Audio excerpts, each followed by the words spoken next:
আগামী জুলাই মাস থেকে বাংলাদেশের চতুর্থ আন্তর্জাতিক গেটওয়ে হিসেবে যাত্রা শুরু করতে যাচ্ছে কক্সবাজার বিমানবন্দর।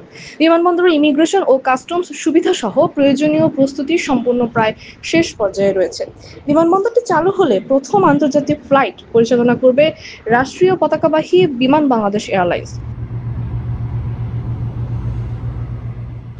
সোমবার বেসামরিক বিমান চলাচল কর্তৃপক্ষ chairman air vice marshal Mohammad Manzur Kabir ভূঁইয়ার সভাপতিত্বে অনুষ্ঠিত একটি সমন্বয় সভায় এই সিদ্ধান্ত নেওয়া হয়। সভায় বিমানের প্রতিনিধি, ইমিগ্রেশন, পুলিশ, কাস্টমস কর্তৃপক্ষ এবং এয়ারলাইন অপারেটরসদের কমিটির সদস্যরা উপস্থিত ছিলেন। বৈঠক সূত্রে জানা গেছে, জুলাই মাসে কক্সবাজার থেকে সরাসরি আন্তর্জাতিক ফ্লাইট পরিচালনার জন্য পুরোপুরি প্রস্তুত রাখা হবে। বিমান বাংলাদেশ এয়ারলাইন্সকে ইতিমধ্যে এয়ারপোর্ট থেকে আন্তর্জাতিক রুট চালুর প্রস্তুতি নিতে বলা হয়েছে।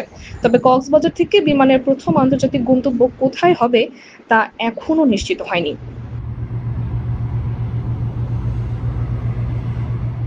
বেবিচক জানায়, আগামী জুলাইয়ের মধ্যেই বঙ্গোপসাগরের দিকে সম্প্রসারিত ১,৭০০ ফুট রানওয়ে নির্মাণ সম্পন্ন হবে, যার ফলে মোট রানওয়ের দৈর্ঘ্য হবে ১০,৭০০ ফুট।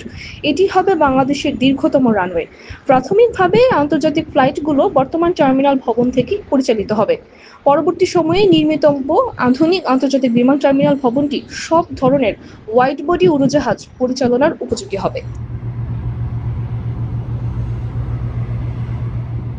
আপনার স্বপ্নগুলো আকাশ ছুবে প্রবাসীর হেলিকপ্টারের মাধ্যমে। বিয়ে, জন্মদিন অথবা যে কোনো বিশেষ প্রয়োজনে হেলিকপ্টার ভাড়া করতে যোগাযোগ করুন স্ক্রিনে দেয়া নাম্বারে। প্রবাসীর হেলিকপ্টার, নিরাপদ ও সাশ্রয়ী বাহনের বিশ্বস্ত নাম।